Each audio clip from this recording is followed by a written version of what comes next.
Hereby called to order. Please stand for our invocation and remain standing for our pledge to the flag. Councilman Mascara will provide the invocation this evening. Please bow your heads. Dear Heavenly Father, thank you for all the gifts that you give us. Lord, you are the beginning and end of all our thoughts and things that we should strive to be. Lord, I ask that you bless the citizens of this town and this council as we have a meeting today and do your will. In Jesus Christ's name we pray. Amen. Amen. Amen. I pledge allegiance to the flag of the United States of America and to the republic for which it stands, one nation, under God, indivisible, with liberty and justice for all.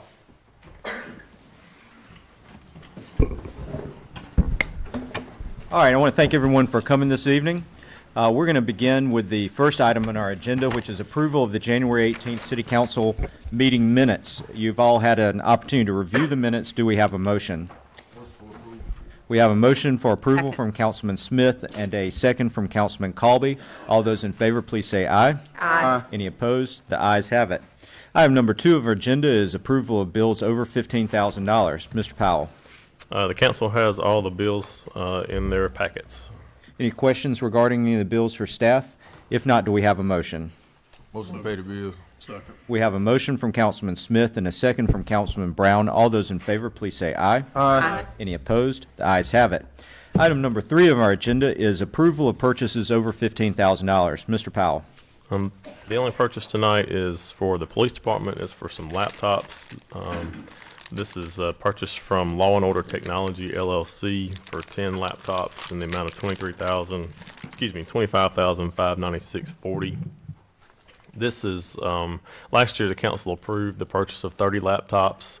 We have budgeted for those, and at the same time we're applying for a grant through the governor's office, the violence prevention grant, and we have since been notified that we have received that grant. Our budget for that grant's been approved. The budget actually included 40 laptops, so this is the 10 remaining laptops we need to complete that purchase.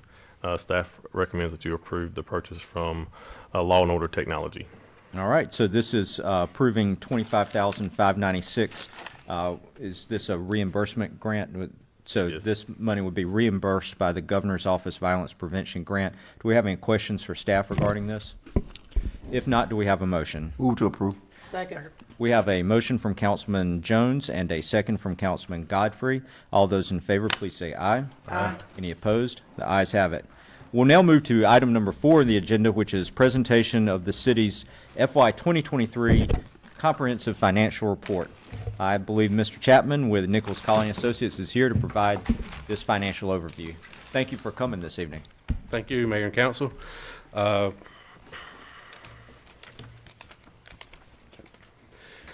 First off, I want to say I appreciate the city allowing us to provide the audit services for the city. We completed our audit for June 30, 2023 at the end of December, submitted that to the state of Georgia as required by state law on time, so no problems with that. Just a little bit about our firm. We're a local firm here in Dublin, Georgia, serving approximately 75 governmental entities across our 8 offices. Our offices stretch from pretty much here to Rome, Georgia, so we cover a good portion of the state. We have about 250 team members. Right now, there's probably over 250 with tax season, but we kind of level out around 250. As far as the engagement team on this engagement, I was the partner on the engagement. Been serving with the firm 17 years. Our quality review partner in our Kennesaw office was Tammy Galvis, and she has 30 years of experience. And the audit supervisor who does the work, the real work on the audit, is Jennifer Veal here in our Dublin office. Our responsibility as your auditor to render an opinion on the financial statements of the city in accordance with the government generally accepted auditing or accepted accounting standards, and we do that in accordance with generally accepted auditing standards.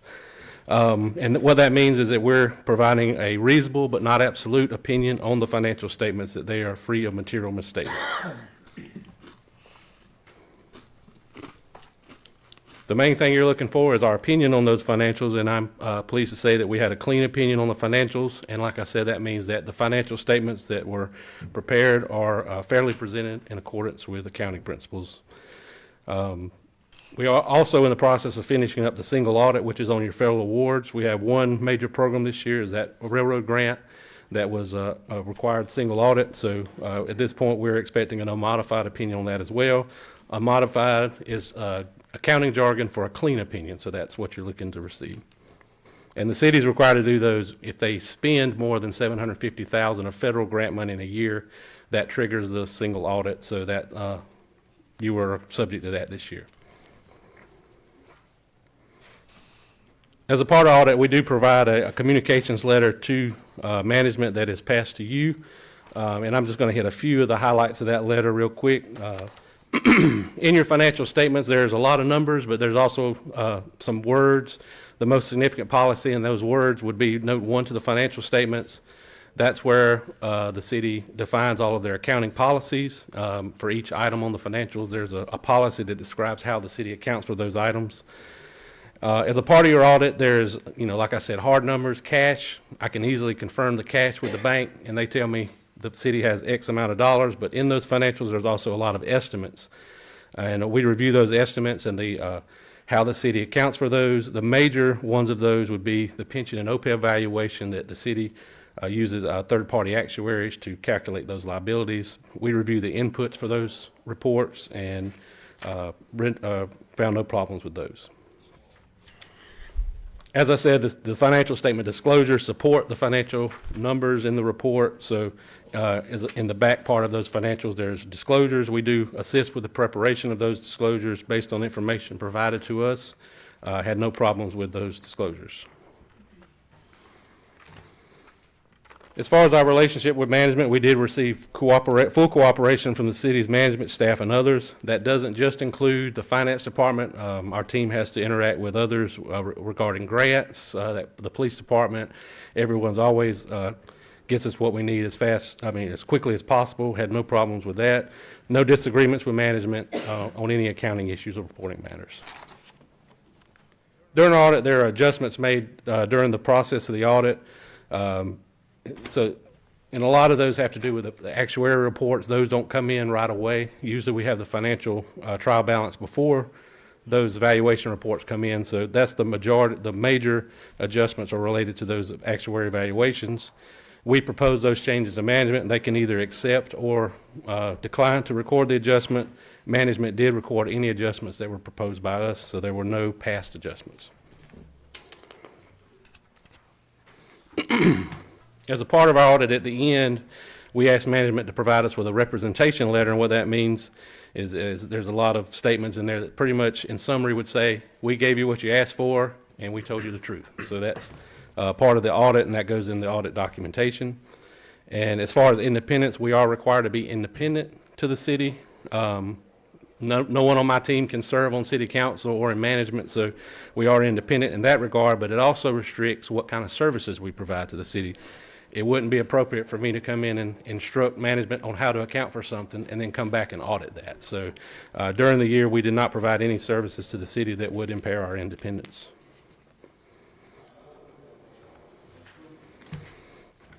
We'll look briefly at a couple financial numbers. At this point, this is looking 6 months back in the rearview mirror, but for the fiscal year 2023, your property taxes and local option sales tax numbers remain relatively stable. Loss did pick up a little bit for 2023, but the property tax number dipped slightly based on what was collected from the prior year. This pie chart just shows the breakdown of the general fund. Where does the general fund spend the money? The general fund is the main operating fund for the city. And no surprise, 53% of your expenditures are for public safety. That's fire and police protection. That's pretty much in line with other city governments. That's usually around 50% is what we see on that breakdown. 16% public works, that's your streets and sanitation that's paid out of that fund. 15% to the general fund, and then the remaining is housing development, culture, recreation, and judicial that makes up the smaller amounts.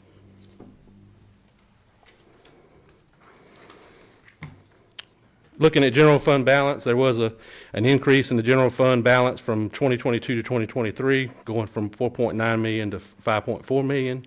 That just means that the inflows to that fund exceeded the outflows by approximately $500,000. And sometimes that can do with timing or revenue timing, but it's always positive to see that number increasing. The city does meet the recommendation from the Governmental Financial Officers Association, which says 60 days of expenditures should be at least in fund balance. Most governments carry more than that, because if you don't, then you may have to go borrow from the bank. So always a good, healthy fund balance keeps you from having to go borrow short term on a tax anticipation note during the year. Luckily, the city doesn't have to do that because they have a healthy fund balance.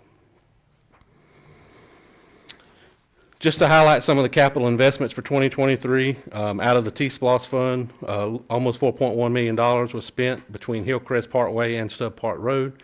I think everybody appreciates those investments as we drive through those roads. SPLOS fund, a little over $3 million for purchasing and financing public safety equipments for public works, water, gas, and vehicles and equipment.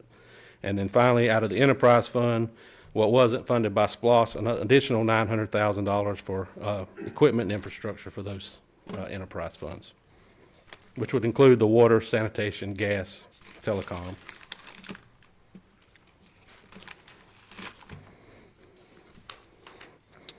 Looking at your unrestricted net position, this would be the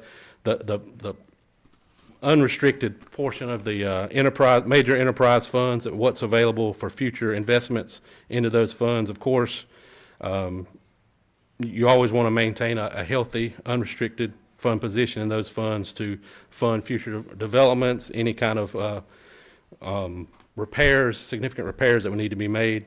All of those funds remain stable or increase during the year, so that's a positive trend for those funds. And then finally, the GFOA Certificate of Excellence in Financial Reporting. The state has a minimum requirement of what has to be prepared for financial statements. GFOA has an achievement certificate that you can apply for, that's voluntary for the government to apply for, that includes not only the basic financial statements, but some additional information that gives the public and more information about financial trends of the city. The city did submit their 22 audit for consideration and was awarded for the 34th year this. And not to take that lightly, only 55 cities, so out of the 535 municipalities, have received this award for 2022. So that's a positive for the city in receiving that again this year. And that's all I have. I'll be happy to answer any questions. Thank you for the presentation. I'll say that I had an opportunity to review the financial report, and there's a lot of great information in there, and anybody in the city, any citizen who's interested in pretty much any financial aspect of the operation of city government can get their answers from this financial report. It's well laid out, it's comprehensive, and I think it's a very helpful tool for any interested citizen. I did note at the end you have some supplementary materials that has some interesting things, such as who our largest employers are, and I noted that the VA is again our largest employer with I think they're now over 1,600 local employees. That Best Buy is our largest taxpayer, followed closely by YKK, and West Rock is our largest gas user, which is an important part of our city fund, and that our tax rate, property tax rate, is the lowest it's been in over 10 years. So all of that is very positive for our town. So thank you for helping put all this information together and reviewing it. Do we have any questions from council members? All right. I don't, but I want to say thank you to Blake and his incredible team for making this happen, because that's something that's important to all of us, as being financially responsible to our constituents. So thank you. I'd also like to, again, I know Greg mentioned it, but this audit wouldn't be put together without the cooperation of our staff, with Blake and Josh leading the packs. We appreciate what y'all do on an annual basis to continue us 34 years in a row. It takes a lot to put together that book of, 150-something pages, Right. Probably, but yeah, definitely appreciate it. If any of you guys haven't seen it, this is the book he's referring to, and it is absolutely comprehensive. It's filled with charts and data and explanations of the data, so Right. it's very interesting, very helpful. So thank you for your work, and thank you, Blake, for what you've done too. All right. We'll now move to the next item of our agenda, which is the second reading and public hearing on ordinance 2401 to annex 331 acres of land. Mr. Powell, do we need do you need to read the ordinance before we have our public hearing? Sure. Okay, thank you. This is ordinance 2401. It's annexing and incorporating into the municipality of the city of Dublin, Georgia, 331 acres, more or less, of land located at parcel 100-067, 1 and 2 as M2, General Industrial Zone. The proposed use is the continued development of the Georgia Highway 257 rail service site, and it'll be an industrial use there.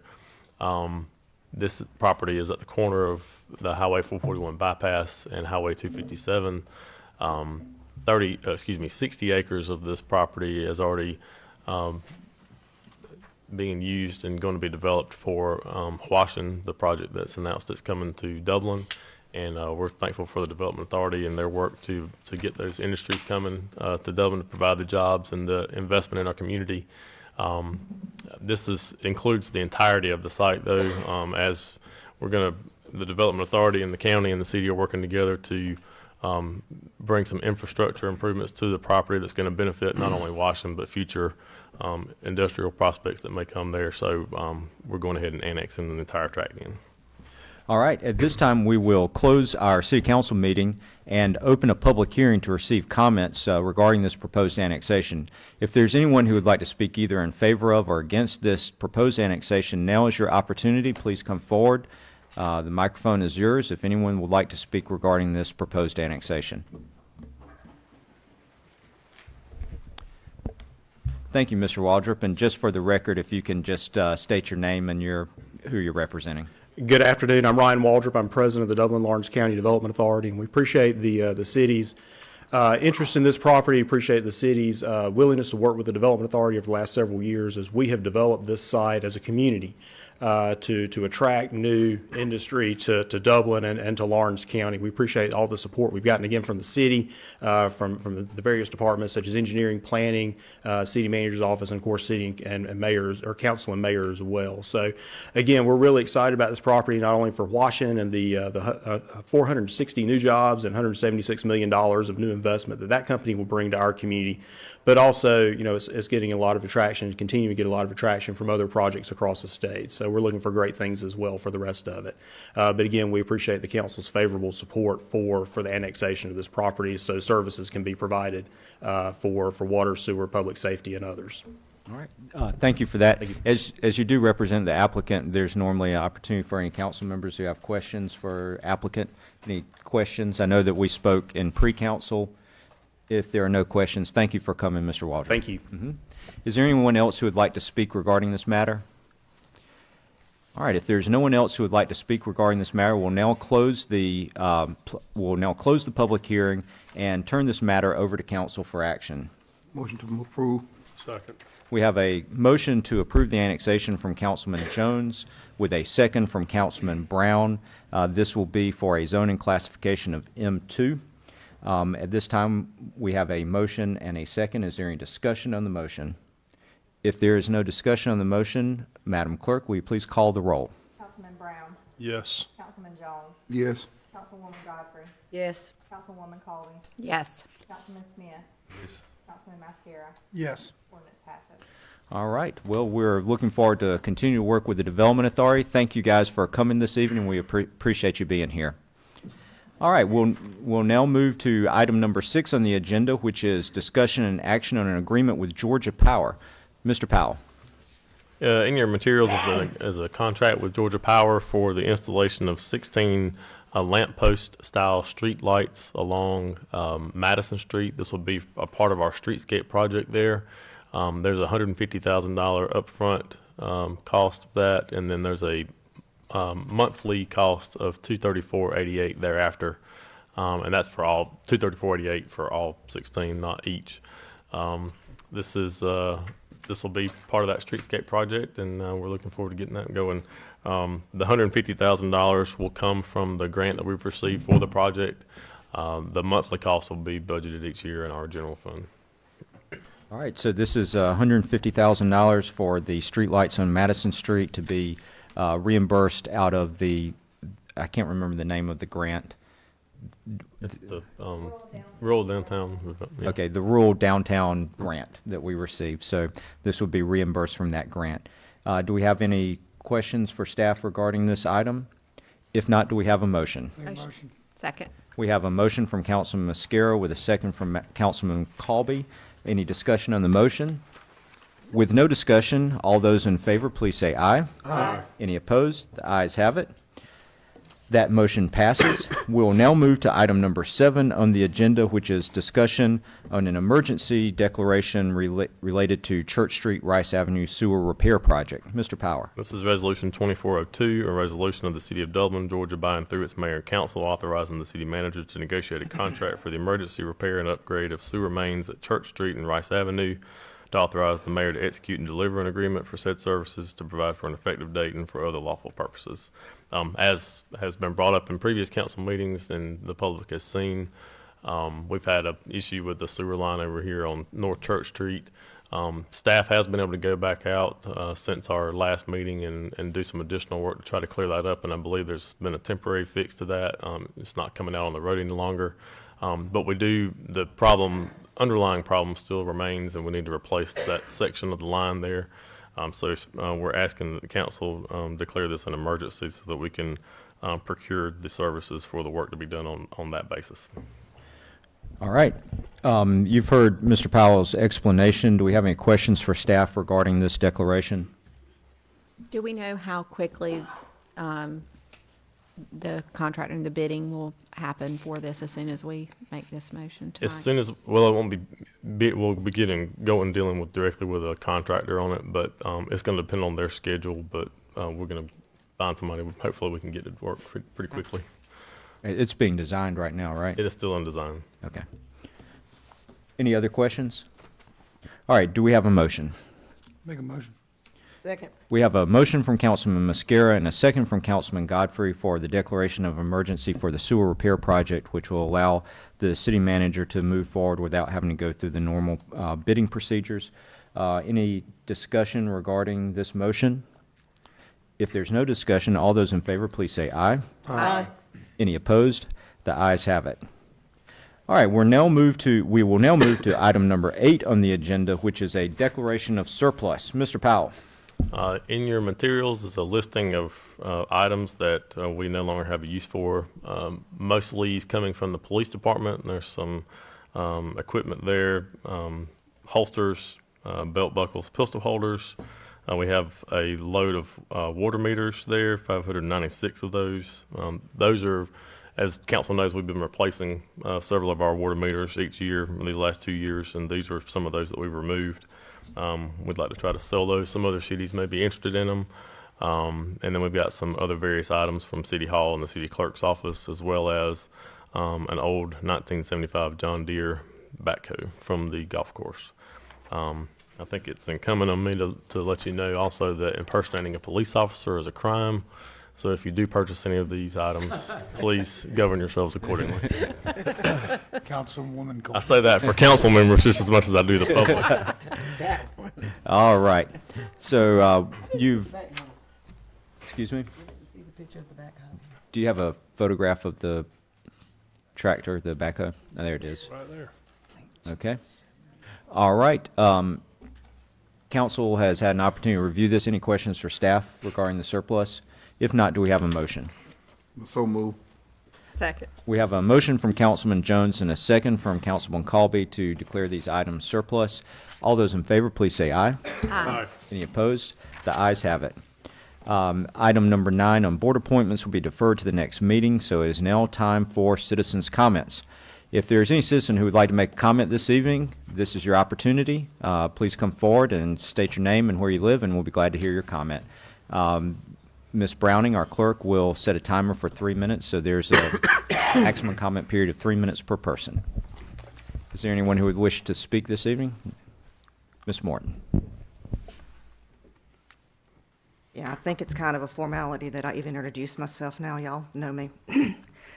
But I'm Vonda Morton, proud 8th-generation native of the sovereign state of Georgia. And since February is Georgia History Month, I thought I'd take a little time this evening to give y'all a brief outline of the early history of our sovereign state that y'all seem to have no pride in or allegiance to. Did y'all know that Georgia was originally explored by De Soto? The Spanish called the area Guale, and while they explored extensively, with De Soto passing just north of what's Lawrence County, no permanent Spanish settlements resulted, although there were a string of successive missions set up along the coast. In 1733, the British colony of Georgia was chartered, but it wasn't actually settled until 1733, which is the actual date that is of our establishment. Georgia was the last of the 13 original colonies founded, had some interesting prohibitions in its original charter. No slavery, no booze, no lawyers. Kind of like that last one. Georgia originally had no governor, but was governed by a board of trustees. While founder James Edward Oglethorpe had originally envisioned Georgia as a haven for those facing London's debtors' prisons, in reality, no debtors were among the original settlers. Georgia was basically to be a military buffer between the Spanish in Florida and the British in South Carolina. When Oglethorpe and his settlers made landfall at Yamacraw Bluff in modern Savannah on February 12, 1733, they immediately set about establishing peaceful relations with the Muskogee band known as the Yamacraw, under the leadership of Chief Tomochichi. Their efforts were aided by Mary Musgrove, whose mother was Creek and whose father was English. She acted as an interpreter between the colonists and the Yamacraws. And I know time is limited, so that's about it for now. I'll give you a little more history at the next council meeting. For now, y'all know the drill. Somebody at these meetings needs to honor our sovereign state. I pledge allegiance to the Georgia flag and to the principles for which it stands: wisdom, justice, moderation, and courage. Thank you, Ms. Morton. I'll note that February 12th is Georgia Day in the state of Georgia, honoring the date that Oglethorpe and the 116 companions landed in Savannah. So that's coming up in the next couple of weeks. Any other citizens' comments this evening? All right, if there are none, then we will move to council comments. Mr. Groover, City Attorney, any comments this evening? Good to be with you. All right, thank you. Ms. Browning? No, sir, thank you. All right. Mr. Brown? Just like to, again, just echo what has been said already. Thank you, Mr. Chapman, for your presentation, and we'll thank our staff for their coordination with helping with that presentation. Thank you. All right, thank you for those comments. Mr. Jones? Thank you, Mr. Miller. I thank everyone for coming out. I'd like to thank Mr. Chapman and staff and Mr. Blake for a wonderful job with the financial report, comprehensive report. I also like to thank staff, city manager, county commission, Ms. Brenda Chain, and the rec authority for the wonderful job they've done over at Oconee Gym with the goalposts, getting that field ready. Thank you for doing that. And for what's coming, that's just a beginning, but I think the hard work that we've been putting forth over there is coming forth, and thank you for all that we're doing, showing the citizens that we are trying to make an improvement over there on that side of town, and I think we're doing a wonderful job. So thank you, everyone. Enjoy, be safe out there, and remember this is also Black History Month, so let's learn a little history. Thank you. All right, thank you for those comments, Mr. Jones. Ms. Godfrey? Thank you, Mayor. I have no comments, though. Okay, thank you. Councilman Colby? No comment. Mr. Smith? Councilman Smith? Thank you, everyone, for coming out today. Tara, if you could, can you give the citizens an update on Oconee? Thank you, Mayor. All right, we're putting you on the spot, Ms. Bradshaw. Do you mind just Just a telling quick us update. telling us what's going on? I understand that there's if you don't mind coming to the microphone real quick. Yeah. Thank you so much. I owe you one. You're on our list. Yes, see you next weekend. So as you all know, we have engaged Brian Felder with Felder and Associates. We had our first committee meeting in December. Over the last 45 days, Mr. Felder and his team have been working on a design for Oconee Gym. We have a preliminary design, and Garbett has just wrapped up the first round of budgets for that project, and next we'll go back. So we have 3 committee meetings on the books to have with them. First, we wanted to go through and get all of the input that's representative of the community.